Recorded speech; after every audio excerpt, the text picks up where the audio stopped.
Alright guys, here come your instructions and demonstration video for the buttermilk pancakes that we're going to make in 7th grade. This is going to be a 2-day lab just because I need you to make sure you're measuring properly and not rushing through that part, and then you'll be able to enjoy your pancakes on the 2nd day much more stress-free. The first thing we're going to do for this recipe is actually make one of our ingredients, and that is buttermilk. We're going to make our own buttermilk. Buttermilk is an ingredient you can buy at the store, but it's not something you would want to use in exchange or in place of regular milk. It's used just for simply for baking as an ingredient. It makes baked goods extra fluffy. It helps activate the baking powder and baking soda more, makes it rise faster and more fluffy, and it also gives it a little of an extra flavor boost. So in order to make it, you can probably do this with the 2 things you have at home rather than buying it at the store and ending up having to waste some because you didn't use it all. You can take milk that you're going to use to bake with, and you just add an acid. In this case, we're going to use lemon juice.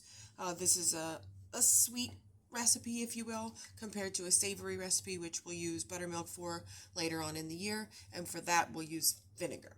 So when you do this, you simply just measure your milk out, which, by the way, this is our liquid measuring cup, right? It has a handle, it has a spout for pouring. You don't measure liquids in here. You learned that a couple times now, so please don't let me see you doing that. We'll have to start over and lose points for that.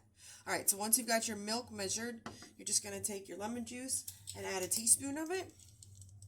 And make sure when you're doing this that you don't add this while like holding it over the container that you're measuring into, so that if you did spill a little extra, it wouldn't really matter. You can just put that in there, swirl it around, and now you need to let this just sit, and you'll notice it starts to change a little bit in texture, which is exactly what we want it to do. Next thing you do is start to prepare your dry ingredients. Well, in the meantime, you're also going to melt your butter, which I have melted and ready, set on the side. Remember, in our microwaves, if you hear lots of popping and sizzling, but the timer hasn't gone off yet, you can still stop the microwave and take the butter out so it doesn't end up all over the inside of your microwave rather than in your container for your recipe. Okay, so this is the important steps here for the dry ingredients. The biggest one is flour. You want to make sure you keep that fluffy when you're measuring it. So in order to do that, you can use the spooning technique, where you just kind of stir it up and get that flour fluffy in the container, and then use your spoon that you're stirring with to sort of fill up your measuring cups by shaking it into. So the measurement for this is 1 1/4 cup of flour, not just 1/4, right? Not just this little guy. That's not enough for a whole thing of pancakes. You need this guy and this guy, okay? So when you do this technique, as you practice this, you just kind of shake it in there like this. This might seem a little bit extra, right? And down the road, as you start to get better at this, you'll be able to do this without this step because you'll have a better feeling for what it should look like and feel like in the cup. But when you shake that in and level it off, you should see some cracks in the surface of your flour, right? What's in the cracks of your flour? Air. Air is fluffy. That's exactly what we want, right? So we dump that in. Also notice your final check would be that when you dump your flour in there, it doesn't hold the shape of the cup at all. It just kind of mounds flat. That way you can tell you definitely measured it, kept it fluffy. One more time real quick. The bigger cup. Stir. Shake it in. It doesn't matter if all goes in, right? You're going to miss a little. Just kind of shake, shake. And then you always overfill the cups. And level it off, check for cracks in the surface, which is what you want with this ingredient. Perfect. Last check is to make sure that it doesn't hold the shape of the cup. After you got your flour in there, you need to put some sugar in. You need 3 tablespoons of sugar, and sugar is much easier to measure. You don't have to be a little bit extra or anything. You just scoop and shake. Got some clumps in here, you can break those up. Okay, scoop and shake, right? I'm sorry, scoop and level. 1. Scoop and shake's another technique we'll use later.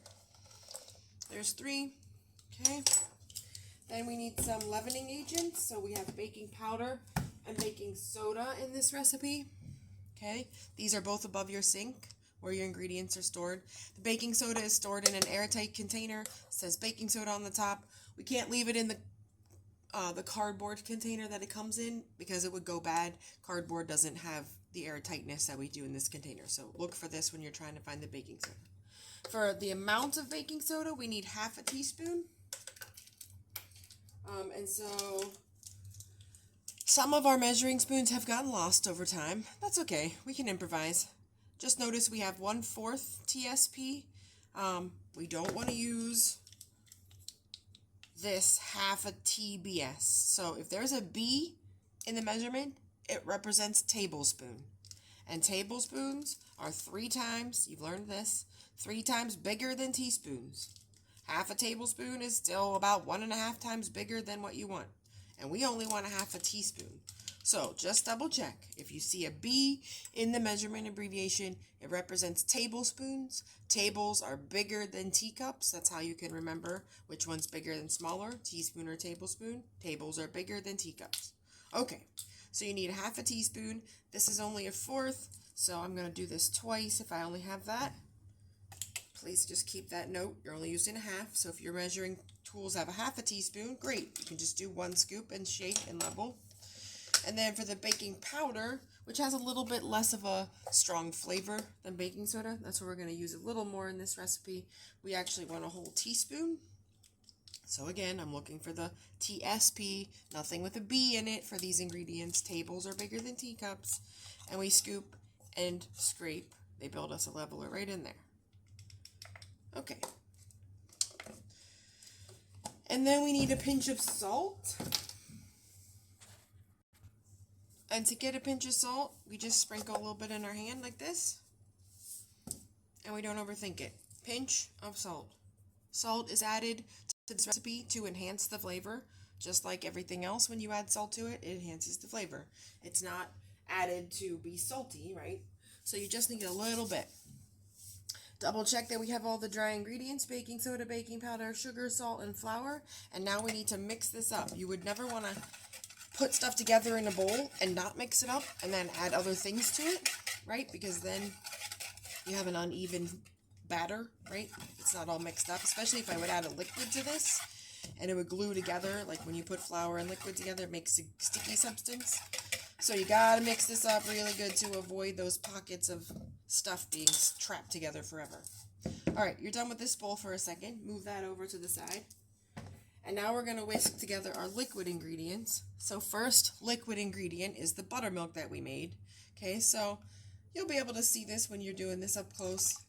It actually kind of breaks down the milk fat. So it does look a little chunky. Don't be freaked out. That's what you want. That's the milk fat kind of spreading out, which is going to go into our pancakes and make things more tender and fluffy. Trust me, okay? So your buttermilk goes in there. Then your melted butter goes in there. So we're adding all our liquid ingredients together. Egg is considered a liquid ingredient. Okay, so when you do this, if you're unsure, if you want to use a little side bowl to crack it into to make sure you don't have any shells, you can. Okay, I like to just crack it right on the surface of the counter, not on the corner of a bowl, because that creates more rough edges when you do that. Just tap it on the counter. That's a TikTok thing, so you can trust it. And then check for shells, dump that in. And then you want vanilla. So we need a teaspoon of this, another flavor additive. And pour that right in. And again, practice not measuring over the bowl. In this case, if I spilled a little extra vanilla, big deal. But it's a good habit to just keep formed. And now we're going to whisk all this up. Get in there when you're whisking. You don't go around in a circle. Everything's just spinning around in a circle. You side by side whisk. Trust me, trust me, trust me. It's called sheer force. Back and forth. This, you're just chasing your tail, right? This, you're incorporating. Back and forth until it's nice and foamy. But at this point, for your cooking lab day, you're going to actually stop here. And you're going to store these two things in labeled containers. The containers are over there under the window as soon as you come through the laundry room. This is the point where you have to stop so that tomorrow on day 2, you can combine these two things together and have perfect pancakes. If you combine this now, the milk would start to form gluten in the flour, which makes the pancakes more tough. Gluten's a protein that forms when you put liquid on flour. And so the longer it sits, the tougher it gets. Just like the longer you work out, the proteins in your muscles form. Well, the longer milk sits with flour, the more protein forms. So we don't want that. We got to stop here and trust the integrity of the process, meaning that what happens behind the scenes, we have to trust it. Just like integrity in a person. They do things without being rewarded, even though no one's looking. You do the right thing. In this case, the right thing to do here is to allow this to stay separate so we don't do things that form too much gluten in our pancakes. So,